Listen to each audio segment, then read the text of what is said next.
प्रिय दर्शकों, आप सभी का स्वागत है हमारे इस YouTube चैनल पर।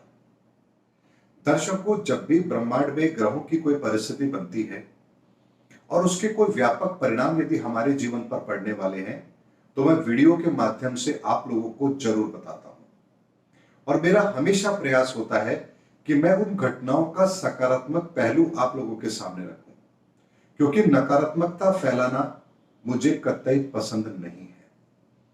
जीवन के अंदर हम सकारात्मक रह करके ही परिस्थितियों से मुकाबला कर सकते हैं और परिस्थितियों को अपने पक्ष में करने में कामयाब भी हम तभी हो सकते हैं जब हमारे जीवन में सकारात्मक दृष्टिकोण हो। और इसी तरह से मैं वर्तमान के अंदर भी कुछ ऐसी घटनाओं को देख रहा हूं जो आने वाले समय में हमारे जीवन पर बहुत बड़ा प्रभाव डालने वाली है।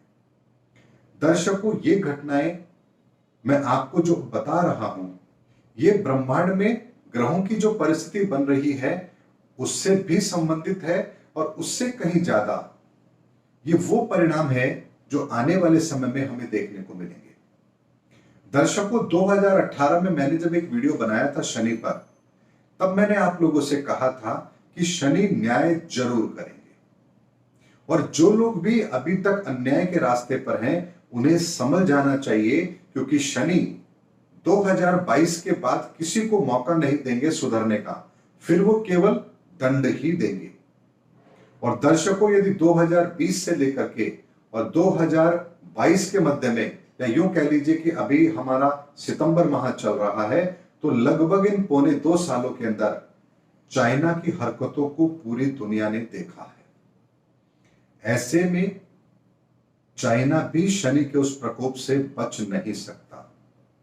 और ऐसी ही 2 घटनाएं मुझे चाइना के अंदर घटित होती हुई नजर आ रही हैं और ये मेरा अपना एनालिसिस है जिसके बारे में मैं आप लोगों को बहुत सटीकता के साथ बता भी रहा हूं। दर्शकों, चाइना के अंदर कई बड़ी रियल एस्टेट कंपनियां दिवालिया होने के कगार पर पहुंच चुकी हैं।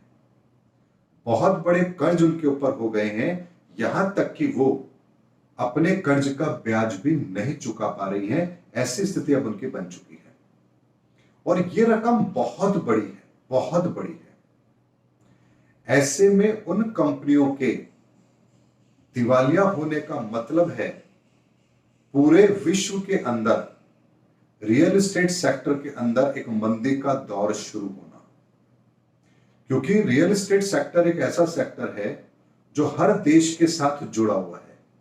ऐसा नहीं है कि अमेरिका में रियल एस्टेट बढ़ रहा है तो इंडिया के अंदर उसकी रेटें बहुत कम हो जाएंगी या यहां डाउनफॉल होगा वहां तेजी आएगी। रियल एस्टेट सेक्टर एक ऐसा है जहां पर अमूमन बड़े इन्वेस्टर्स अपना पैसा लगाते भी हैं और एक कंट्री से दूसरी कंट्री में यह बहुत जल्दी मूव भी करता है। ऐसे में यदि चाइना के अंदर रियल एस्टेट सेक्टर के अंदर एक मंदी आई तो उसका प्रभाव आपको पूरी दुनिया के अंदर देखने को मिलेगा, जिसकी वजह से इकोनॉमी पर भी फर्क पड़ेगा। बहुत बड़े हाउसिंग लोन हिंदुस्तान के अंदर अभी दिए हुए हैं, उनकी रिकवरी पर भी उसका फर्क पड़ेगा, वैल्यूएशन पर फर्क पड़ेगा, कंपनियों की बैलेंस शीट पर उसका फर्क पड़ेगा। ऐसे में एक चीज को ध्यान रखना है, यदि वर्तमान के अंदर आप रियल एस्टेट के अंदर इन्वेस्टमेंट कर रहे हैं तो इस चीज का ध्यान रखिए, यदि आप एंड यूजर हैं, यानी कि आपको अपनी जरूरत के लिए कोई चीज खरीदनी है, मान लीजिए आप व्यापार कर रहे हैं और आपको व्यापार के लिए जगह चाहिए, आप खरीदिए, भाव मत देखिए, आप अपनी सुविधा अनुसार खरीद लीजिए, कोई दिक्कत नहीं है। आप किराए के मकान में रहते हैं, आपको रहने के लिए मकान चाहिए, आप खरीद रहे हैं, खरीदिए, कोई दिक्कत नहीं है। लेकिन यदि आप इन्वेस्टमेंट के पॉइंट ऑफ व्यू से कोई काम कर रहे हैं तो थोड़ा संभल करके काम करिए। अभी जो तेजी आप लोगों को दिख रही है, दुबई में भी बहुत तेजी है, दुबई के अंदर प्रॉपर्टी मार्केट बहुत तेज है, हिंदुस्तान के अंदर भी कुछ प्रॉपर्टीज के दाम बढ़े हैं, लेकिन वो उन प्रॉपर्टी के दाम बढ़े हैं जो एंड यूजर है, यानी कि जहां लोगों को अभी शिफ्ट होना है रहने के लिए, व्यापार के लिए, केवल उन्हीं प्रॉपर्टी के दाम बढ़े हैं। इन्वेस्टर अभी भी मार्केट से गायब है। ऐसे में यदि आप एंड यूजर हैं तो ही आप प्रॉपर्टी में इस समय पर अपना पैसा लगाइए, क्योंकि वो आपको पहले दिन से प्रतिफल देगा, आपका किराया बचेगा, आप उस जगह पर व्यापार कर रहे हैं, उससे पैसा कमाएंगे, तो दोनों चीजें आपके फेवर में है। लेकिन यदि आप इन्वेस्टमेंट के पॉइंट ऑफ व्यू से प्रॉपर्टी में इन्वेस्ट करने जा रहे हैं तो आपको थोड़ा धैर्य रखना चाहिए, क्योंकि चाइना के अंदर जो स्थिति पैदा हुई है कि अभी 2 से 3 साल लेगी इस पूरे घटनाक्रम को अपने अंतिम अंजाम तक पहुंचने में, इसको इतना वक्त लगेगा। लेकिन ये खतरे की घंटी है जिसको हमें समझना चाहिए, और इसीलिए प्रॉपर्टी मार्केट में अभी इन्वेस्टमेंट से आपको थोड़ा सा बच करके रहना चाहिए। इक्विटी मार्केट के अंदर भी, हालांकि इंडिया का इक्विटी मार्केट अच्छा है क्योंकि दुनिया का कैश फ्लो अभी इंडिया के अंदर बना हुआ है, इसीलिए इंडिया की परिस्थितियां बिल्कुल अलग हैं, लेकिन इक्विटी मार्केट बिल्कुल अलग तरीके से चल रहा है। क्योंकि अगर बाहर से पैसा आएगा तो इन्वेस्टमेंट तो उनको करना ही है, और इन्वेस्टमेंट यदि करना है तो वो ब्लू चिप कंपनी में इन्वेस्टमेंट कर रहे हैं, जिसकी वजह से इंडेक्स बढ़ रहा है और आपको शेयर मार्केट में तेजी नजर आ रही है। इस चीज को भी समझना है कि जब तक कैश फ्लो बना हुआ है तब तक ये तेजी बनी हुई है। जिस दिन बाहर के मार्केट अच्छे होंगे, बाहर के बिजनेस अच्छे होंगे, ये पैसा भी बाहर जाएगा और उस समय पर एक बहुत बड़ा करेक्शन भी हम शेयर मार्केट में जरूर देखेंगे। लेकिन उसके लिए पूरी दुनिया की इकोनॉमिकल पोजीशन को ठीक होना जरूरी है। जब तक बाहर के विदेशों के अंदर उनके घर की परिस्थितियां ठीक नहीं होंगी, वहां के व्यापार काम धंधे अच्छे से नहीं चलेंगे, तब तक ये पैसा यहां से स्विच होकर के दोबारा बाहर नहीं जाएगा। ऐसे में बहुत कॉन्शियस होकर के आपको शेयर मार्केट में रहना है। एसआईपी के थ्रू आप इन्वेस्टमेंट कीजिए, आपके लिए अच्छा है। नीचे भी मार्केट यदि आता है तो भी आपको एनएवी एवरेज में मिलेगी, और एक लंबा टाइम होरिजन लेकर के आप इसमें इन्वेस्टेड रहिए। लेकिन रोज की ट्रेडिंग से, जुआ सट्टा लॉटरी से, इनसे आप बच के रहिए, स्पेकुलेशन से आप बच के रहिए। शॉर्ट करना है, एफ&ओ में काम करना है और हेजिंग करनी है, इन चीजों से भी आपको बचना चाहिए। और करना है, आपकी आदत है, आप नहीं मानते हैं करने से, तो फिर कृपया स्टॉप लॉस लगा के काम कीजिए ताकि आपका भविष्य खराब ना हो। दर्शकों, उसके अतिरिक्त चाइना के अंदर अभी कर्ज की स्थिति बहुत बुरी हो चुकी है, और उनके मैन्युफैक्चरिंग की अगर मैं बात करूं तो बहुत सारी कंपनियां चाइना से अपने मैन्युफैक्चरिंग यूनिट को इंडिया में शिफ्ट कर रही हैं और भी दुनिया के दूसरे देशों में लेकर जा रही हैं। ऐसे में आने वाले समय के अंदर चाइना पर अपने कर्ज को संभालना भी एक बहुत बड़ी चुनौती बनेगी, और ऐसे में चाइना के अंदर पूंजीवाद के खिलाफ एक गृह युद्ध छिड़ा हुआ है। वहां की सरकार वहां के पूंजीपतियों को कसने में लगी हुई है, उनके पंख काटने में लगी हुई है, उन पर नियंत्रण की कोशिश कर रही है, और जिसकी वजह से भी उनकी कंपनियों के वैल्यूएशन बहुत तेजी से गिर रहे हैं। ये कुछ घटनाक्रम ऐसा है जो हमारे बिल्कुल पड़ोस में हो रहा है, और जिसके संदर्भ में जो लोग इकोनॉमिक टाइम्स को पढ़ते हैं या इकोनॉमी के बारे में अच्छी तरह से जानते हैं, बिजनेस न्यूज पढ़ते हैं, उन लोगों को पता है। लेकिन एक आम आदमी को यह पता नहीं है। और एक एस्ट्रोलॉजर होने के नाते जो 2020 से लेकर के और सितंबर अक्टूबर 2021 तक का जो घटनाक्रम रहा है, जिसमें शनि ने जिस तरह से रोल प्ले किया है, और जिसके कारण से जो लोग अन्याय के रास्ते पर हैं उनको दंड देने का काम शनि कर रहे हैं, ये सब अगर मैं मिलाकर देखता हूं तो चाइना की स्थिति आने वाले समय के अंदर बहुत खराब होती हुई मुझे नजर आ रही है।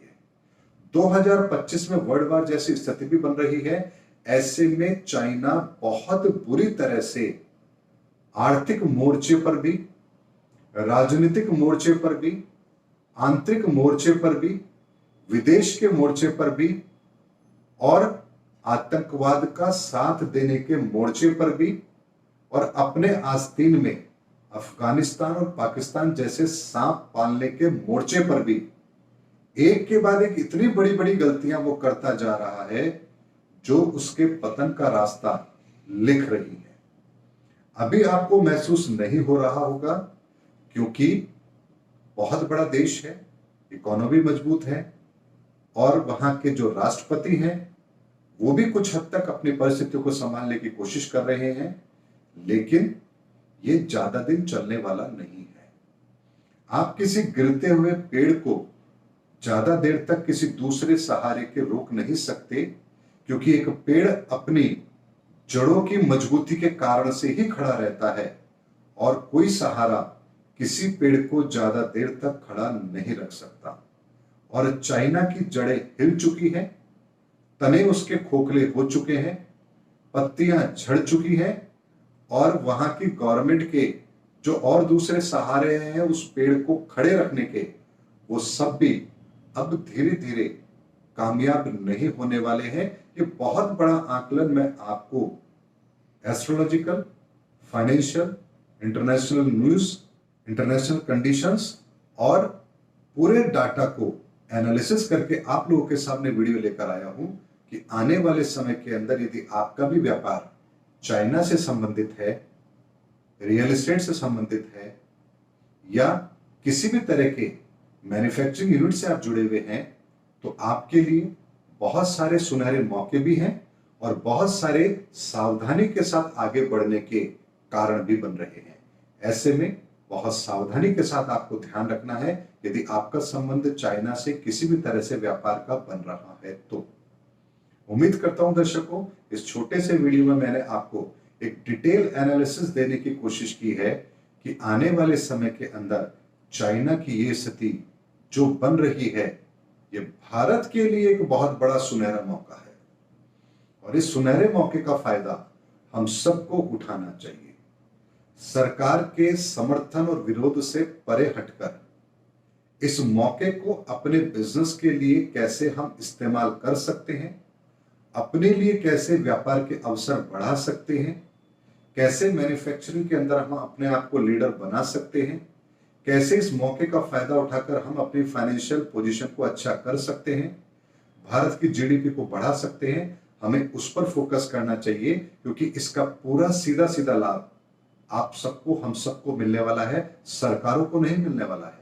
सरकारों को केवल टैक्स कलेक्शन मिलेगा और वो लेना उनका अधिकार है, वो उनको मिलना भी चाहिए, लेकिन टैक्स कलेक्शन तो तब मिलेगा जब हम कमाएंगे और हम कमाएंगे तो हमें टैक्स देने में कोई ऐतराज भी नहीं है। इसीलिए इस सुनहरे मौके को अपने लिए इस्तेमाल जरूर कीजिए। एक पैनी नजर व्यापार पर रखिए, अंतरराष्ट्रीय घटनाओं पर रखिए, फिर देखिए आपके लिए कितने सुनहरे मौके इंतजार भी कर रहे हैं। उम्मीद करता हूं दर्शकों मेरा वीडियो आपको जरूर पसंद आया होगा। अगले वीडियो में आपसे फिर भेंट होगी, तब तक हमारे चैनल पर बने रहिए। जय हिंद, जय भारत।